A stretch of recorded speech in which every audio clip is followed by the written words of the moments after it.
need a light so I can smoke away this pain. I need a light so I can smoke away this pain. I need a light so I can smoke away this pain.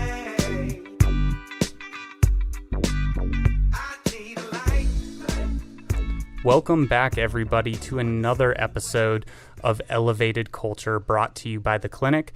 I am your host, Matthew Stafford, and with me, as always, is a birthday boy. Your birthday was this past Saturday. Mr. Ryan Cook, everyone. Thank you very much. Thanks for saying happy birthday, but also, Matthew, happy birthday to you. Thank you. It was your birthday earlier this month. No wonder we're such good friends. Leo? Yeah, we're both Leos. Jeez, yeah, man, this is too good. Yep. It's too good to be true. This is why this show just kills. Yep, we're just like a pride of lions. Pride of lions. And I have to say, Matthew, thank you very much. I know we always try to trade incredible presents, bottles of liquor, whatever it might be, and Matthew got me a real winner here. So a Millstone Dutch single rye whiskey. This thing is unbelievable. Yeah, distilled in 04. Yeah, 04. Yeah. September 04. Yeah. I had to do that because thank you. You actually got me we haven't even opened it yet. It's going to be the next one, but you got me an insanely nice bottle of rye also that was aged in Caribbean rum casks. So, I know this is a cannabis podcast, but we got to keep this up though. We have to keep this up. So, happy birthday, my friend. Happy birthday to you as well, buddy. And welcome back.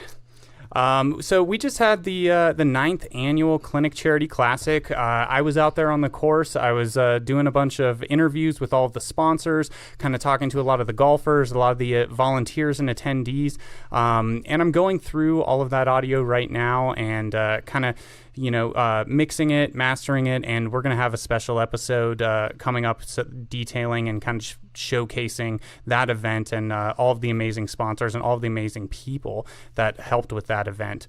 But right now, today, we are in August, as we said. And wait! Before you say anything, I want to tell the people out there, this golf tournament this year, absolutely unbelievable. I know we're going to come back to it, and I know it's going to be a whole show. But the reality is that last year we raised $116,000. Okay, unbelievable. The highest. What's that? I said that's no small feat. Not at all, man. It's as always a testament to all the sponsors that come out there and support this event because they put a lot into it to be able to make this thing what we're trying to make of it. And last year, it was huge. We were super excited, but we said, you know what, we're going to go for $250,000 next year.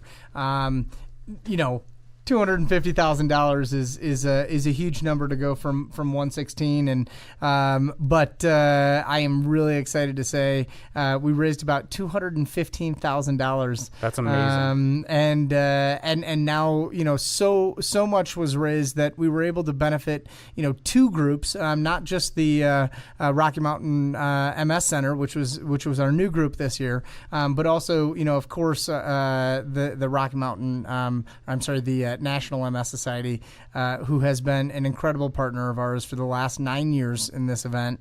And it was super exciting to have both of those groups out and know that, we're really providing some incredible money to those organizations who do some really amazing work on their own, and we'll continue to support them. It's been amazing as the industry has grown, not only seeing, the companies involved, the clinic, the lab, the bank, but all of the other sponsors, that we're going to get to on that podcast, and everyone else in general, the patients, also just the consumers when you're looking at adult use, just the widespread knowledge, the support, and $250,000 is a lot of money, whether you're jumping from $116,000 to $250,000, and to be able to do that with cannabis, with a purpose, with a community and an industry that has grown with it and fully supported it is a very big deal. So kudos to you for hosting another amazing tournament, and for everyone who showed up, all of the sponsors, all of the volunteers, all of the golfers, all the people who just came to party. It was an amazing, Dante? yeah, Peter Dante, El Presidente.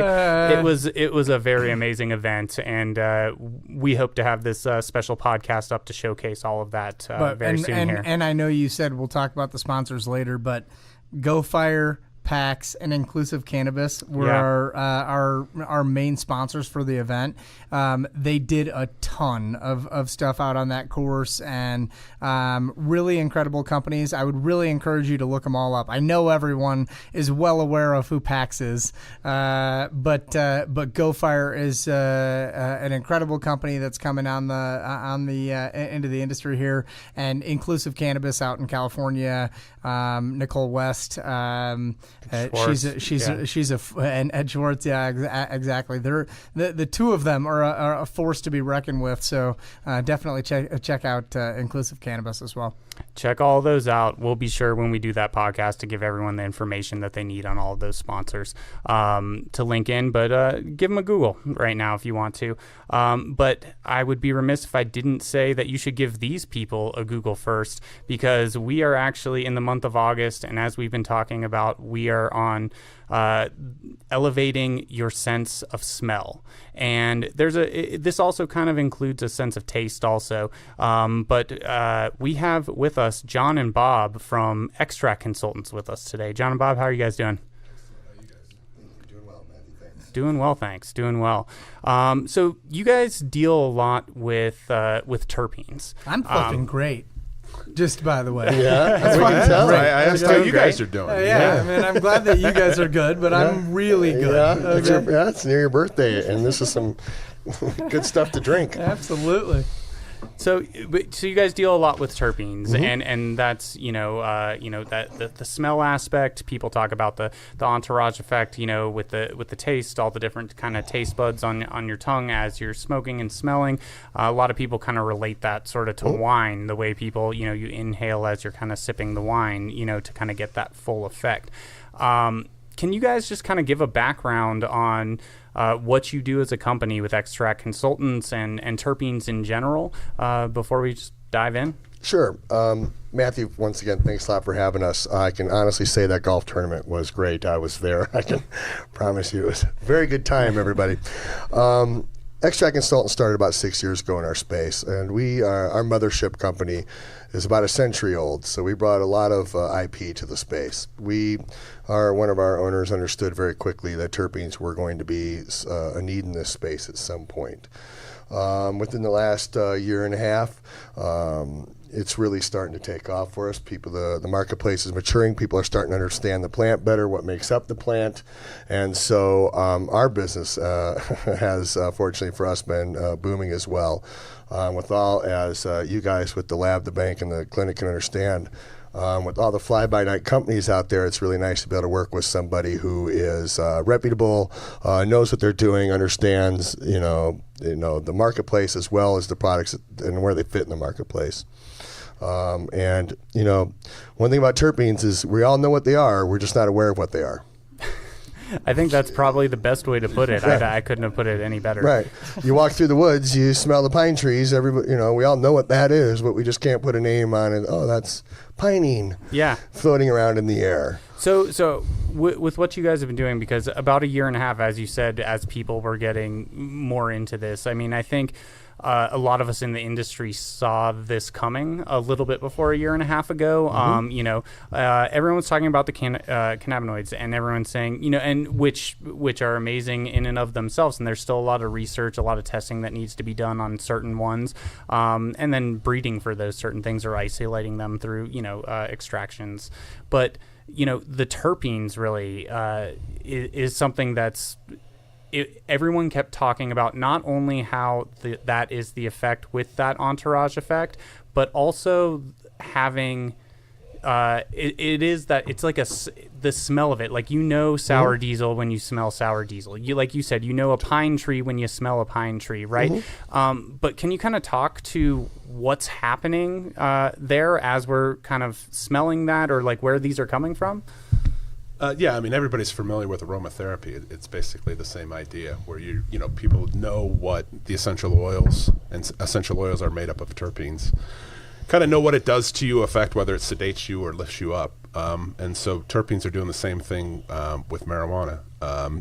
With indica versus sativa.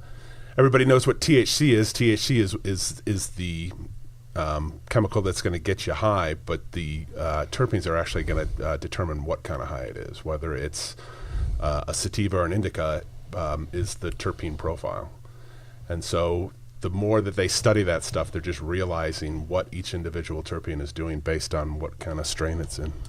I heard a real good one to help people out there, remember this, is that terpenes are like the steering wheel, and THC is the gas, and so that's ultimately going to direct where we're at. And I mean, I think it's extremely important to teach people about this, because as I have worked throughout the U.S. and now having an opportunity to go up into Canada and talk to some of the individuals up there. I think most people are still extremely stuck on potency.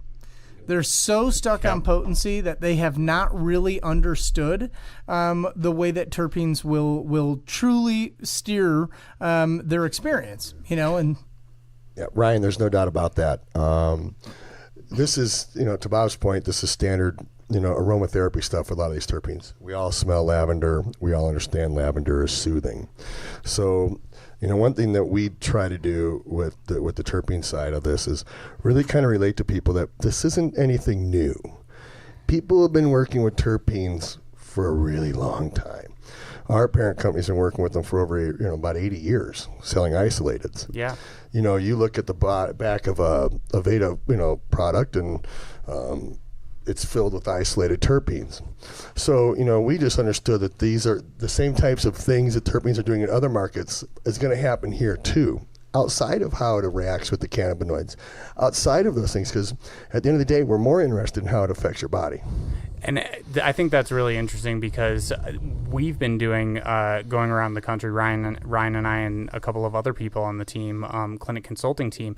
And as cannabis has become more mainstream, whether it be medical or whether it be adult use, a lot of states, and then you have to deal with counties and local regulations and such.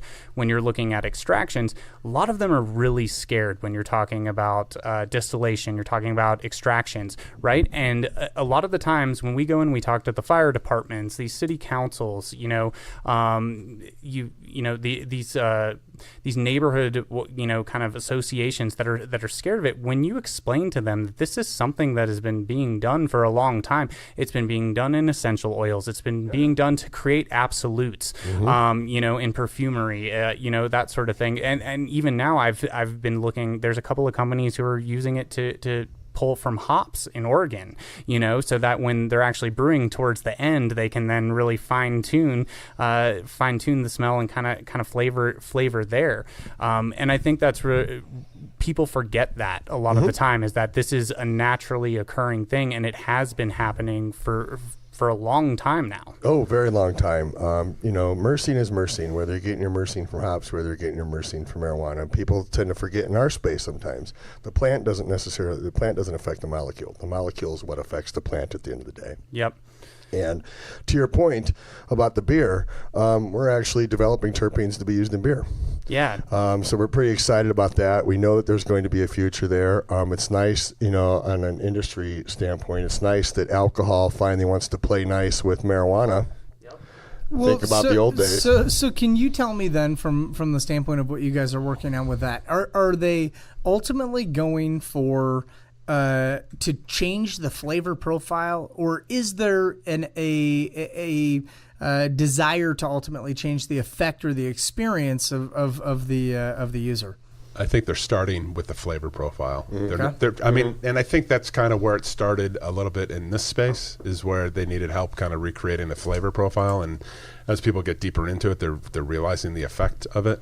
And I'm sure if it continues in the in the beer space, that they'll probably come around to that. Right now, I think they're just using it as a marketing and flavor kind of component, and I'm sure going down the line that they're gonna expand out into kind of the entourage effect of alcohol.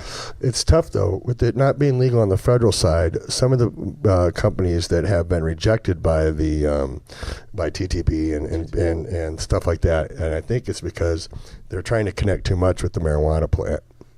Okay. So, it's one thing to say it tastes like it. It's another thing to say that it causes and effects like the G13.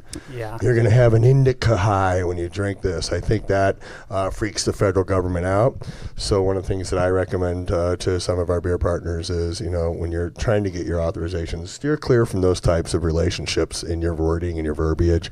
And, treat it like a flavor. Treat it just like it's your peach ale. Treat it just like it's your, pumpkin spice ale that you do in the fall. This just happens to be your G13 ale. Those consumers are going to find it, and you're also going to appeal to the broad masses without overdoing it. And the feds will more than likely do a better job of staying off your butt. Yeah, that makes a lot of sense. Mm-hmm. Well, when it comes to the types of terpenes that you all produce, can you kind of speak to kind of your catalog or product line, and then maybe even touch on the types of distillation or extraction? I actually don't know. I would think a lot of steam distillation, but can you kind of talk to that? Yeah, the vast majority of it's steam distillation. But our where we get our stuff from, our parent company, like John had said before, has been in this space for over a century. And so they source from around the planet. And so they don't necessarily distill the vast majority of the terpenes that we're using, but they get high quality terpenes and have a pretty robust QC process to make sure everything is clean and ready to use. And that is the majority of what we're using. And then we build our products from everything that those guys source. Okay. And sorry. I was just going to say, how broad is your catalog with those products? So we have our terpene blends, which are, we build, all of our terpenes are plant derived. We do not use cannabis derived terpenes. And one of the things that it will come to this space sooner than later, and I think you guys would fully agree, is standardization. Inconsistency is a brand killer. No matter how poetic and artsy you may want to be, at the end of the day, consistency is what's going to drive your brand on a national, global level. So ours are plant derived, non-GMO, and we do all of our blending through. We have about a dozen flavor chemists with PhD, plus our owner Rob Brown's one of 250 perfumers in the world, certified. So he's bringing some serious IP from a centuries-old family company. So we have our entourage blends and our terpene blends, and what they're trying to do, are they strain specific? Are they, it says sour diesel. Does it taste just like the sour diesel on the plant, right?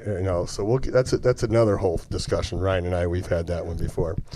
Then we also do MCT-based flavors. We do PG-based flavors. We also have a small confection line, and we have a line of products called Remedies, which are mainly focused on cause and effect, sleep, sound, awake, energy, those types of things for the CBD market.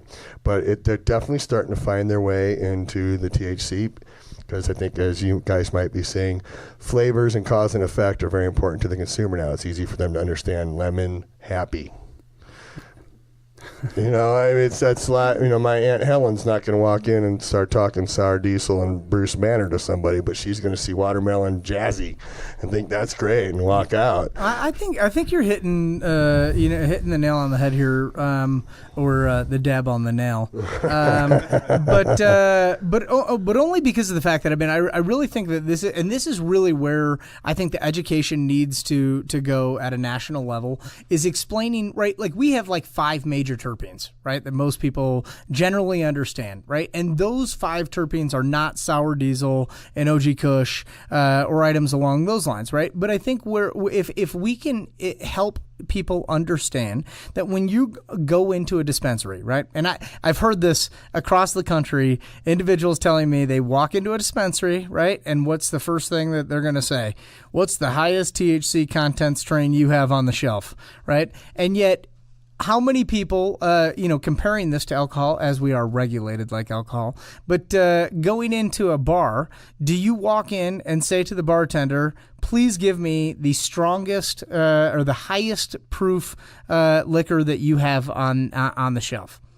Do you say that? Never. I mean, Ever. Depends on the event. Fair enough.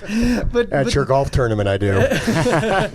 But, this is just generally not something that someone says. Usually, I mean, they have a specific drink, a mixed cocktail, a specific beer that has a flavoring that they are really after and that they enjoy. And it still has some potency, there's definitely potency to it, but it may not be the highest octane product that's on the shelf, And so I really think the more and more that we can really begin to explain this to someone, and I think the best one is the one that you just hit on, is a lemon, right? Because limonene is something that is that we do know it because it's in every detergent and every cleaning product that you use. Why? Because cleaning sucks.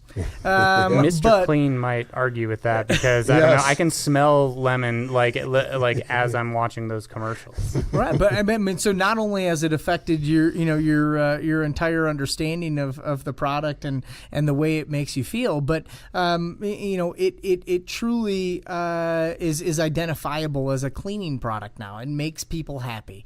And so ultimately, if you can go into a dispensary and say, listen, I'm an outdoor person. I really enjoy, yes, I think that sativas are sort of what I like because that's what I've been told that an outdoor daytime type high is. But instead, maybe what I should say is, listen, you know what? I think that limonene is a terpene that I really relate to. And I enjoy what I think that suggests. Can you please show me the products on your shelf that are high in limonene, and then allow the individual to then make an additional decision that now based on the effect that product most likely is going to provide, because I think cannabis right now still takes a lot of research and understanding. But based on that, they can then say, okay, well then what is the potency? Oh, it's 17%. Okay, well that sounds nice. For me, that sounds like that's going to be a really nice daytime, product for me to use. I mean, I just really hope that we can teach people this. I don't know if if this is something you guys deal with on that side. Yeah, we deal with that to a degree. I mean, do you guys find that bartenders are that knowledgeable to that point where you could ask them what's high in limonene and they're going to know what they're talking about? No, not necessarily on the liquor side. I think in the cannabis industry, No. I think bud it's tenders. something that's much more. Bud tenders. Yeah, I think bud tenders, are getting getting to there. that point. Yeah. Absolutely. Yeah, just in general, whether it's broken down to the isolated terpene, like limonene, I think that cause and effect will be a broader umbrella for people. I think as the new marketplaces open, and as strangers and new people come into the marketplace, which that's the big umbrella, guys. That's where your business is going to grow. Not the guys who sit around and no offense to anybody, but who worry about Bruce Banner versus Sour Diesel versus OG Kush. They're already in the marketplace, even in the prohibition states. So, the people, you want to get the growth markets. We want to get the new people in Canada. We want to get the new people in Colorado. We want to get the new people in Indiana when it goes legal in 2021, or whenever it goes. And that's relatable to them. If they walk into a dispensary and they're faced with the decision between Trainwreck and Tahoe OG, that's going to scare the living hell out of my Aunt Helen. I would agree, but in the same sense, I have a real pet peeve as well that's happening in the industry right now, and it's this bullshit of people selling feelings. Okay, where they will tell you now that you buy this flower and this is happy. You buy this one and this is sleep. You buy this one and this is bliss. Whatever, I would love to know if anyone can actually identify what bliss means to me in the first place. But even if you could, even if you could figure that out, are you literally going to be able to identify that every single person that walks into that location and buys bliss is now going to feel a state of bliss? Absolutely not. No, but a slight pushback on that. Please. You're also talking about 2,000 years of aromatherapy. Like we said earlier, I think we all understand linalool lavender is soothing. So if we were all betting men, if I was told, hey, man, let's go betting in Vegas that 95% of the people are going to feel soothed when they smell lavender. I'm going to put my money down on that. Now, is there scientific proof that all this is going to happen? I don't know. No, but here's what I tell people when I'm confronted with that. I'll let you argue with 2,000 years of aromatherapy. But I think there's valid points to both sides. There are very valid points to both sides, Mm-hmm. and I think it comes down to, I mean, one, it's going to be testing, right, and then two, it's going to be education. And I think you're 100% correct when you're talking about the growth markets and such, but you also have to think about the people who are already there, and also and not only that, but the way people are going to experience it in these growth markets. And just kind of like a personal thing for me when I talk about it is I used to love sour diesel, right? I used to love it as a sativa for years. And then a few years ago, sour diesel, it made me way too paranoid, and it made me just a little too racy, a little too heady. So for about 2 years, it was not my strain. I had to go with something just a little lighter, like something like a Maui or a Cindy, something like that. I understood it, to your point. There are the people who are going to understand that. When you're looking at the general market, and say I went in and I purchased something, knowing me that I'm going to purchase something that's energizing, right, or happy, and it ended up being sour diesel within that, 2 years that I didn't like it, then because of my biochemistry in my body, that's going to make me have a bad experience, or just a little too, maybe not bad, but just maybe a little more anxious or a little more, racy in my own head than I wanted. So I might not necessarily go back to that brand. And I think there's an interesting balance between people understanding not the strains, because I think it is going more towards these terpenes and such, and to that point of the biochemistry, like there's THCs that are through the roof that I'll smoke, and something that's 10% less that affects me a lot more, but how do you balance that when you're looking at these growing markets and making sure that people are educated enough to understand if they're not going through the strain names? Because I completely understand what you're saying. Like, my mom wouldn't want to buy Durban Poison. She's going to be turned away by that. No, and I think that's, to Ryan's point about the different moods that people are trying to sell. I mean, I think that's what they're going for, because people aren't educated to realize what sour diesel is going to do to them. So, I think companies are trying to make it simpler for the consumer by saying, if you're looking for something that's going to be relaxing, take Bliss, or take Sleep Sound.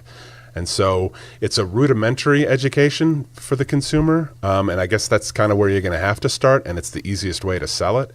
The connoisseur market is going to do a deep dive on this stuff, but as this space continues to grow, the vast majority of consumers are not going to put in that kind of time. They're going to roll into the store. They want something that tastes like blueberry, and that's going to mellow them out.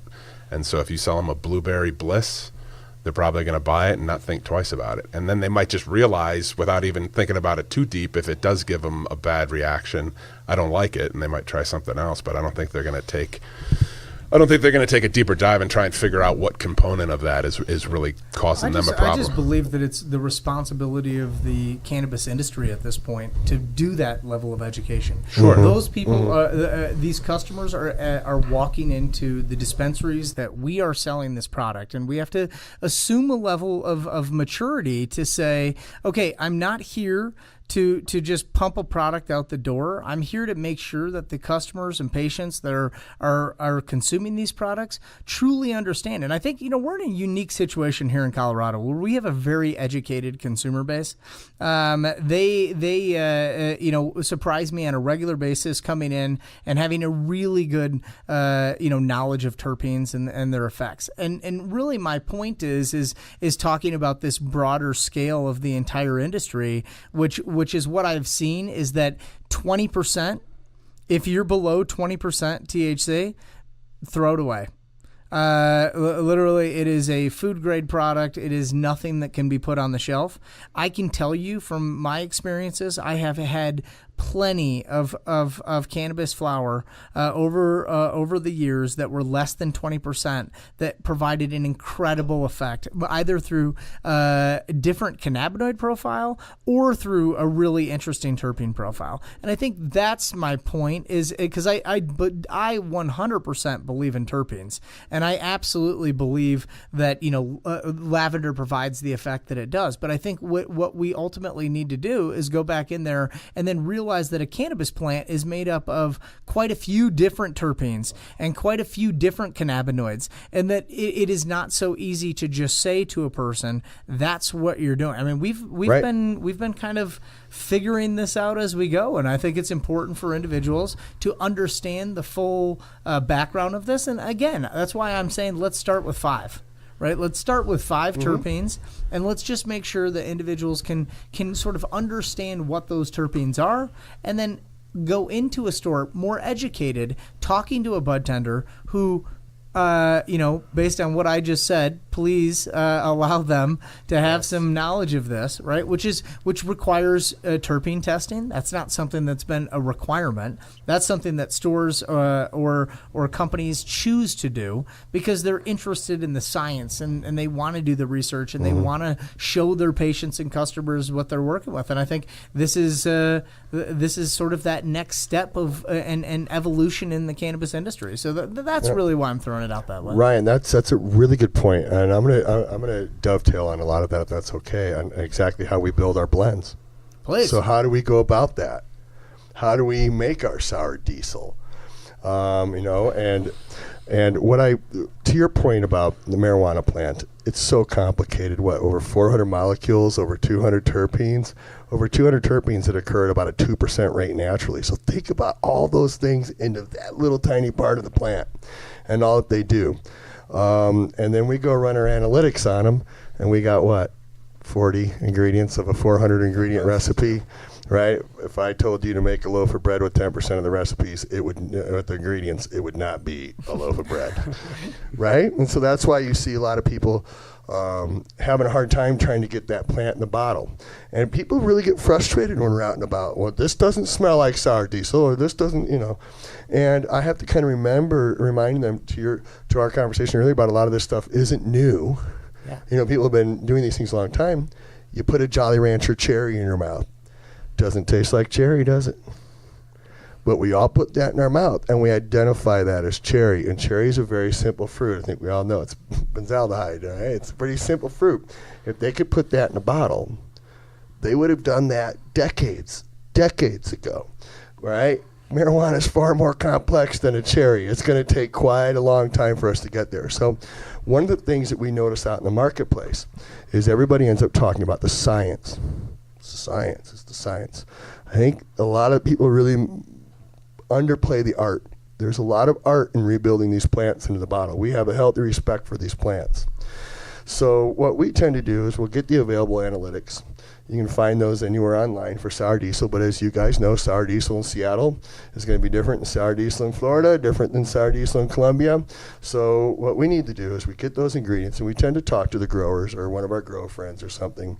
And this is where the artwork of having that 100 years of IP really comes in, and having that perfumer, and flavor chemist, and people who understand these things in a real educated way, to your point, perfumery, Ryan. that's a big thing, like, because even when you start talking about absolutes, like perfumery, like they need to know about absolutes and being, which is even more of a pure extraction or distillation, like a pure form of that. That's a very big deal. And his nose, we can't take Rob anywhere. He's worse than a dog, man. He smells everything. You met Rob. So but then we'll talk to the grower and see. One of the things that we find is the extraction side of things really break the grower's heart, because you're taking all that love and care that they put into that beautiful plant and just suck the life out of it for some oil. But what we're really trying to do is not rebuild the plant in a bottle, but kind of rebuild the personality of the plant. So we'll talk to the grower and ask about the colors of the plant. Talk to me about your plant. Talk to me about your plant like you're a vineyard. The hints of this and the notes of that, and these types of little things. And then that's when our IP comes in. And we use the analytics as the bones, but that's the real meat of the skeleton. That's the real meat of the body right there. And that's when we start building these things back up. to the cause and effect thing of what you were saying, Ryan, about, bliss or happy. Well, that's where the aromatherapy does come in. We know this is going to be a sativa strain, so let's use our IP, and we understand this is going to need to be a little bit more uppy. But what kind of uppy do we want it to be? Do we want it to be morning fresh with limonene? Or do you want it to be afternoon walk with Piney? Exactly. I'm picturing like going into the grocery store and getting, a cleaning product or hand soap or a candle or something, right?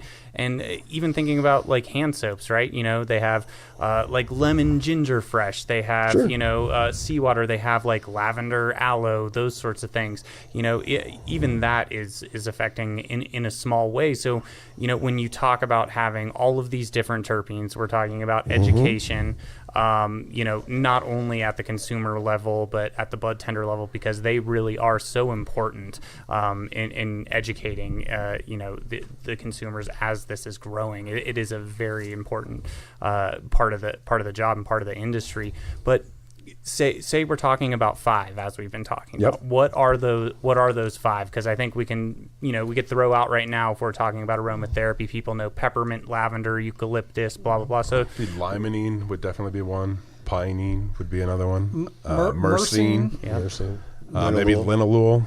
Beta caryophyllene. Probably would be the top 5. Those are the top 5. Okay, so and I think if that's a good jumping off point, if you could educate people on those 5. And that's all I'm saying. I mean, that's why I'm trying to break this down to what I'm saying is that if you just say to someone, because like I said, flowers are so complex. If you just say, this is my happy section, this is my sleep section, this is my focus section, the end user may not experience that effect. Sure. But I think as they can continue to educate themselves, and I think, when we talk about labs and extraction, I think that's really where you get to customized medication. And that's where I think this becomes a major player in the effect and the feeling in which we are going to provide. I just think that individuals need to be a little bit more educated on the flower side than where we are talking on the concentrate side, where we can, right? I mean, we can literally go in and provide 100% pure THCA with the exact amount of myrcene that I want, and I can make that an incredible product for someone who wants to play video games. Can we really quickly use this as an educational moment? I mean, I think the whole thing is I'm learning a lot just talking to you guys. But just go through those 5 really quickly and just maybe talk about them in general and use it as kind of a general educational. Just talk about those 5 different terpenes and kind of what they provide. Well, I can start with linalool, and there's a really good story that somebody on our team likes to tell. Linalool is used to relax, and the Japanese actually had a problem when they were shipping live fish across the Pacific in live tanks. The fish were so stressed out from that they were dying off at about a 50% rate. And somebody thought about putting linalool, just straight linalool, into the water, and they put it back in at like a 25%. The die-off rate went from 50% down to about 5% because it relaxed the fish so much on that voyage across that it was just... So, I mean, you can see kind of the isolated medicinal benefits of some of these things, and they haven't done a ton of science on this, like isolating like limonene. I mean, they can associate because people know the difference between a sativa high and an indica high, and you can look at what the dominant players are. But, I mean, I haven't, me personally, I'm sure it's probably out there if you dig deep enough. I haven't seen a ton of research or science on, looking at myrcene in an isolated form and what it's going to do for you. And from our experience, we haven't worked with a lot of people that are getting to that point yet. I think a lot of people are still kind of trying to recreate the plant as much as possible rather than really kind of messing around with different medicinal properties. I found that interesting too, not to jump away from talking about these other ones, but I've seen a lot of products coming on recently where they're also introducing other natural herbal supplements and things like that, and I think that's really important and really interesting and kind of speaks to where this is going. Yeah, Myrcene. I can speak to myrcene and a couple of other ones, Bob. Myrcene, you're going to find myrcene in hops. Myrcene's everywhere. Dirty. Myrcene's got that, that kind of flavor to it, that earthiness. So, once again, this isn't necessarily, tough to connect the dots here. Earthy, going to be a little more of this, even though it's a prominent, I think, in all strains, it's, going to be a little bit more of those soothing notes. Obviously your limonene, your D-limonene, and your pinene, I think we all understand about piney notes and, lemons and oranges. Lemonene's going to be very citrus-based. I'm going to be more uppy. People are going to relate that more to your mornings. So on a marketing standpoint, just that smell is going to relate to morning. I know you guys kind of keep going to cleaning and stuff like that, but you got to remember how much smells drive everything. Everything. Trust me, toothpaste can be made peanut butter flavor, but we make it mint because your mouth tastes refreshed at the end of it. My dog likes the peanut butter flavor of toothpaste, I'll tell you that. Right? So pinene, where pinene is going to be a little bit different than limonene. And once again, you're going to be a little more earthy notes to the pinene, different than like the limonene. Beta caryophyllene. It's more peppery and earthy. Spicy. Yeah, spicy. Yeah. I like humulene. I know that's kind of probably be in the top 10, maybe humulene. That's a very earthy grass. It tastes like you're eating a mouthful of dirt. Sure. Oh, it does. The name just sounds like that. Oh, it is.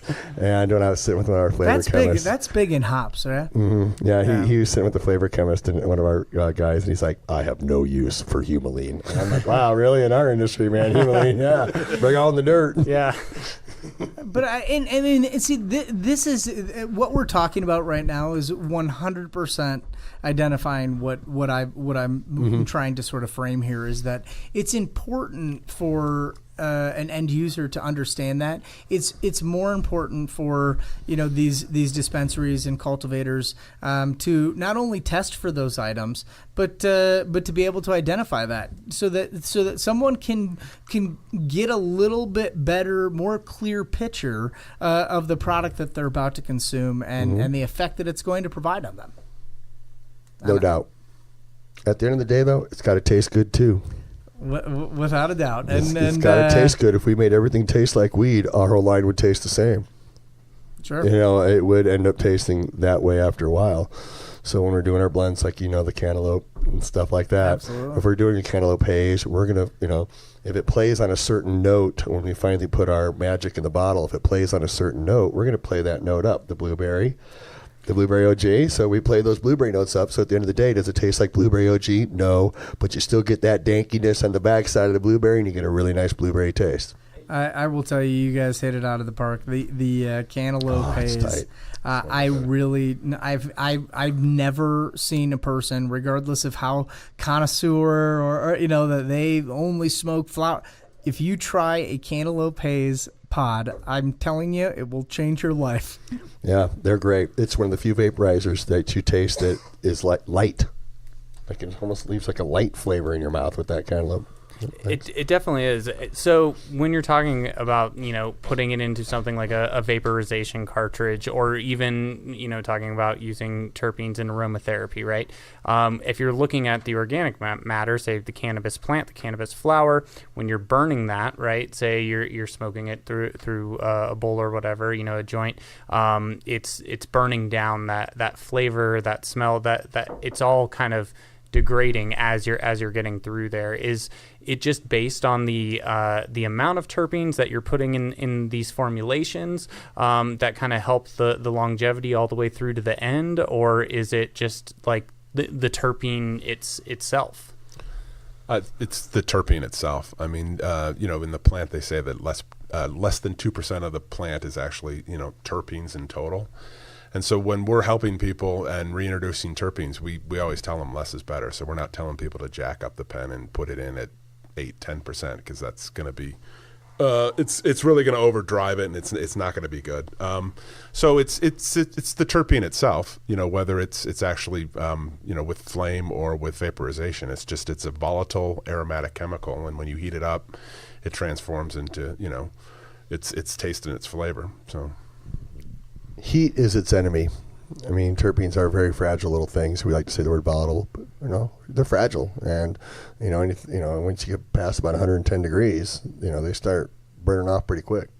Well, it's. But that's how you get the flavor, though, too. Right. Yeah. It's absolutely considered. It is a VOC, right? I mean, it's a volatile organic compound. So VOCs are something that we talk about fairly regularly in the industry. So, or in the world, I'm sorry. And so, I think understanding the way that those are affected by temperatures and different environmental conditions is also extremely interesting. Where do you guys see? I know you said you do a lot of steam distillation. As I said earlier, I looked into a lot of different companies, especially some in Oregon, who are pulling these from hops, and they're doing it through steam distillation. But there are a couple that are kind of toying around not only with CO2, but also with volatile extraction. Do you see that possibly, pushing things further in the future, or do you think kind of where everything is right now with terpenes, steam distillation is the gentlest way to take it and to preserve the terpene itself? Yeah, it depends on what you're doing. So if you want to get a collection of terpenes from your marijuana plant and you want to use CO2 and you get that nice golden blob at the end, that's a little different because that's a grouping of terpenes.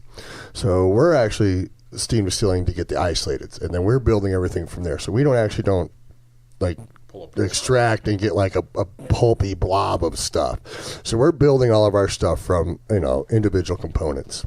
So for us, like I said, the majority of what we're doing is steam, and we do fractionated for purity. So for us, that with these gentle little things, that tends to work the best for us. Now, if you're just doing a big CO2 or something like that, and you just want to grab everything or grab that blob, there's a lot of different ways to do that.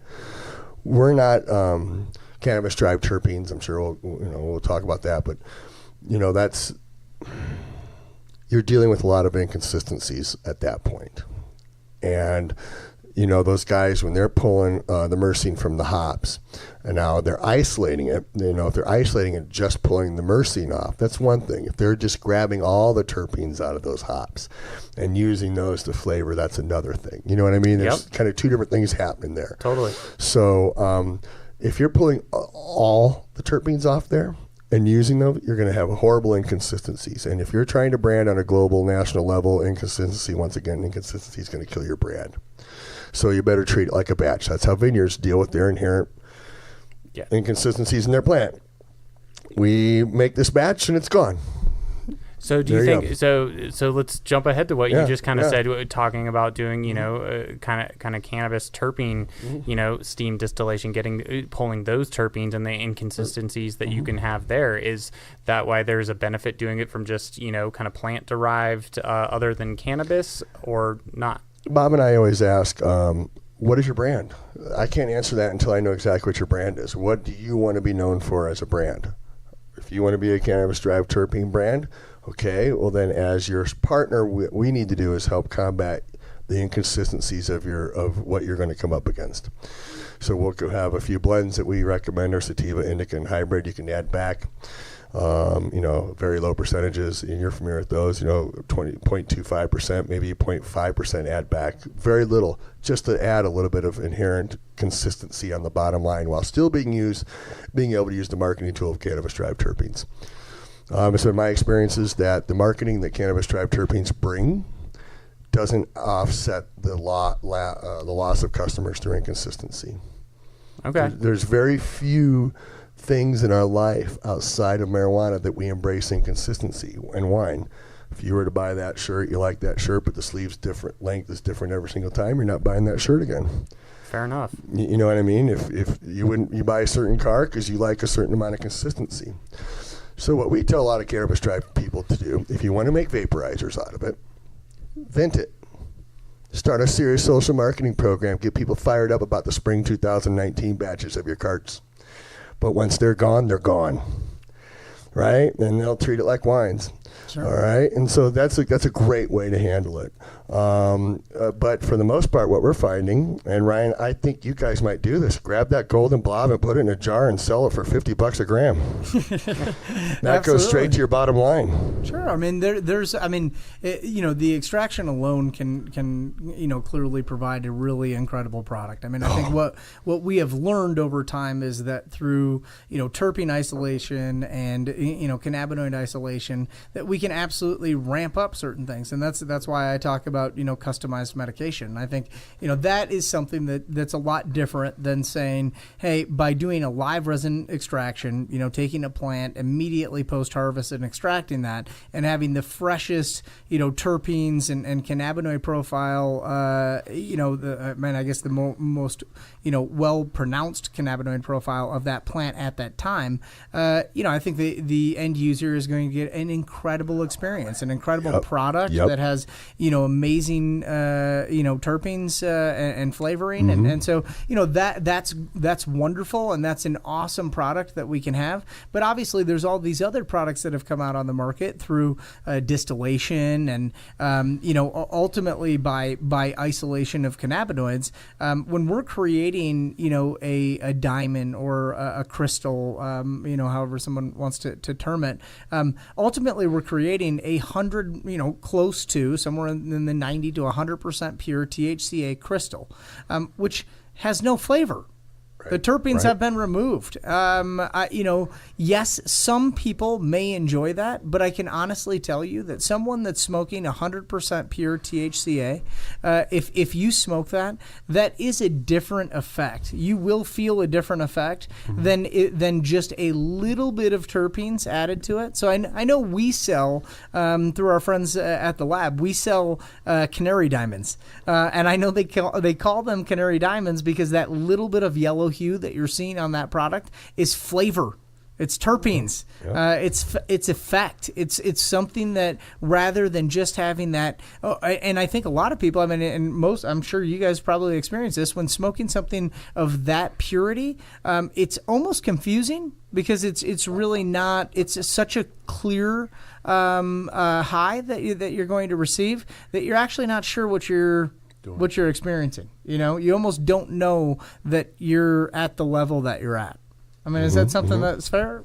No, I think that's very fair to say. Yeah. Yeah, definitely. So, it's just interesting to see, the different products that we've been able to put out on the market over the years here in on the table here sitting in front of us, right? We've got this incredible glass and traits display, but where you have canary diamonds, you have sugar that ultimately is probably even going to contain a little bit more of that. What we call batter, or which is a live resin butter. I know that there's different terminology that sort of goes around, but on a live resin batter, a whipped live resin product, that has some of the most rich terpene and cannabinoid profiles of any product that you will get to smoke out on the market. But your live resin pods are very nice. Yeah, it's an amazing, and that's what that is. Is just the batter product as opposed to a sauce or a diamond or a sugar or something along those lines. So, Matthew, this is all getting me excited about talking about.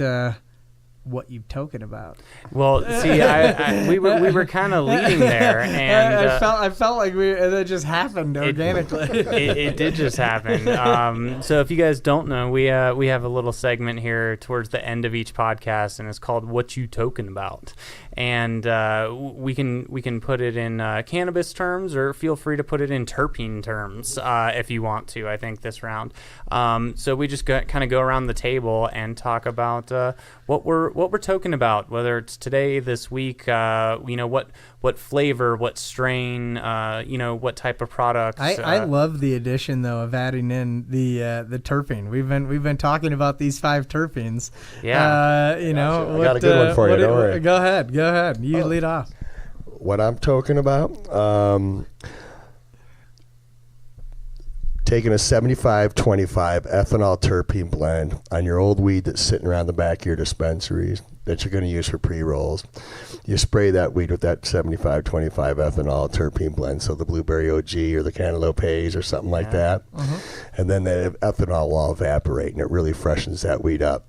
Now your pre-rolls can go from tasting like everybody else's pre-rolls to now your pineapple OG one has a little bit more pineapple and a little bit more OG. Maybe OMG. And it's a great way to, liven up an otherwise potentially dead product sitting around in the back of your place. You still can make some margin on it. And once again, just to the standardization side of it, now you have your this pod tastes the same as that, and you're having your standardization of flavors through the line. That's one of the new things that I've been talking about with somebody What you've been out talking there. about. That's what I've been talking about. I think that's awesome. There you go. I Try like it though, and it's easy to do at home too. It's actually a pretty cool little trick to liven up some old stuff. That is a cool trick. I'm actually a big fan of product of the clinic. I'm actually a patient at the clinic, so that's where I go shopping. But Thank you. I think it's the Bubba Kush. It's the high CBD strain. Pre-98 Bubba Kush. Yeah, that's what it is. That's my favorite. I've been smoking that quite a bit lately, and that really relaxes me because it's got such the high CBD count. Nice. So I've been searching out all the higher CBD strains for smoking. Right on. Nice. Well, there's one thing that I haven't been token about, but I've actually been using, and it's the Mary CBD patch. It's something that I've been using for a little bit of knee pain that I've been having. Had not really, I'd used it once or twice prior just to kind of see, but never really in full pain. But I actually used it to treat, a pain and in a specific area. And being able to wear that, through the night or through the day for the 12 hours and get that effect, that is something that has been really great recently for me with a little bit of knee pain. But what I've been token about recently, and it's something that we've been token about a lot on this podcast, I've been doing a sour diesel live resin batter, and it is just delicious. Everything about it. I mean, I am out of that 2-year period where sour diesel was my, I don't want to say enemy, but it was just, kind of the odd friend out, but there's something about sour diesel that I just absolutely love, and I love it in the pod form that the lab produces also. I always carry one of those on me throughout the day. But that's what I've been talking about, is that sour diesel live resin batter. Nice. Well, as you know, I am generally always token about some type of concentrate.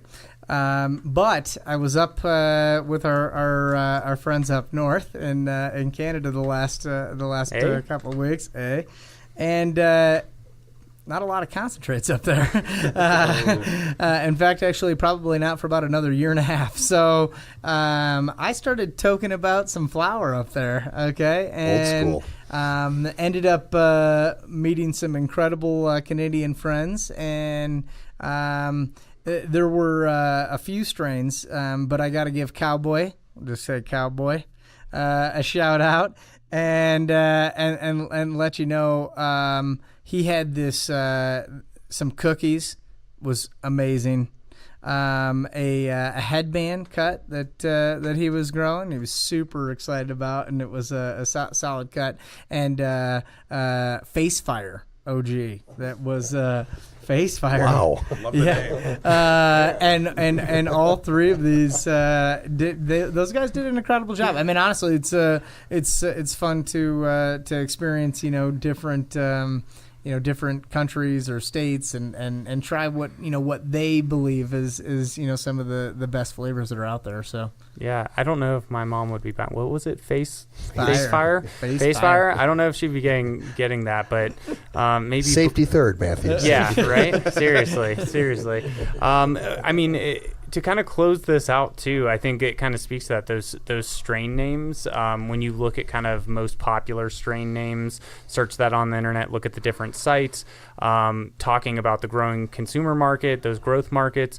You see a lot of them. It's more subdued than Face Fire, which I would love to try. I would love to. I personally would.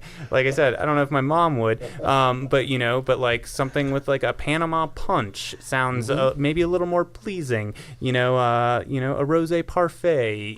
Something like that. Absolutely. And so I think it's green crack. No, No green. I mean, I've tried it. No marijuana. Marijuana, no hash plant. My mom loves the marijuana. Yeah. But it kind of, when you look at that and look at those top strains, I wonder if that's the trend that we're seeing. And I think we've talked a lot about it. It's the education component, and it's people also just understanding, what they're getting. And I know that when you look at terpenes and, looking to the future, you look at terpene testing. I know a lot of people are going to hate me saying this. I hate myself for saying, because that means there's going to be more packaging rules and regulations. But I also think it's very important to the education, the end consumer, the end patient, knowing what they're getting, knowing how it's going to affect them. So do you guys have any final thoughts on that aspect, or maybe where people can go find you all or information on terpenes? I think probably from an education standpoint, I think if you go any further than 5, like kind of what we've been talking about, you're probably going to confuse people and kind of lose them. So I think if you point them in the right direction, and if you get them interested about the top 5, then they can go out and research it themselves. We have a lot of people asking for that, point us to what the recipe is or what the profile is, and help them that way. So I think it will definitely continue that way. Yeah, education is going to be a big part of it. First off, you can find us at extractconsultants.com. Thank you very much, Matthew. And then, through there, if you need to contact us, you can find Bob and I through our website as well.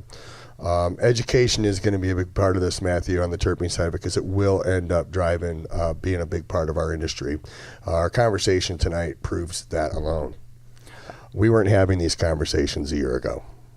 I agree with that, and I think it's important to say, with getting your website, extractconsultants.com, being able to reach out to you all, it is something that, if you don't know, or if you are interested, start asking questions, start reaching out, start having these conversations like the conversation we had tonight, because, you all are so knowledgeable and there is so much information, and we need to, as this continues to grow, it is very important that, we are spreading a constant and consistent message, the same way that you're talking about consistency in a product and growing that, and, in the flavors, the terpene profiles, spreading a consistent message and consistent education, I think is important. So I hope anyone listening reaches out to you all, asks questions, and just engages in these conversations. Matthew, we could probably spend an hour on talking about the misinformation. We probably could, more than an hour. That's out there, especially on our side of things. So that's why I say, I just think it's really important that those of you who are in the industry, who are listening to this podcast, take it upon yourselves. This is stop selling feelings and start selling knowledge. Help this client base continue to evolve, while we can teach the world that research is extremely important, and that we need to be able to support it. And so, as always, check me out on Instagram at Clinic Cook. Ask some questions. We'll be happy to answer questions here in the future, and you can yell at me if you're selling feelings. Yeah. And you guys can also send us an email at elevatedculture@thecliniccolorado.com. Feel free to follow us on Facebook or on Instagram at The Clinic and The Clinic _Colorado. And again, Extract Consultants, John, Bob, thank you guys so much for being with us. Yeah, we really appreciate it. This was really informational. I am really fun. now smarter. Thank you. Yeah. Thanks, guys. And until next time, everyone, keep your culture elevated.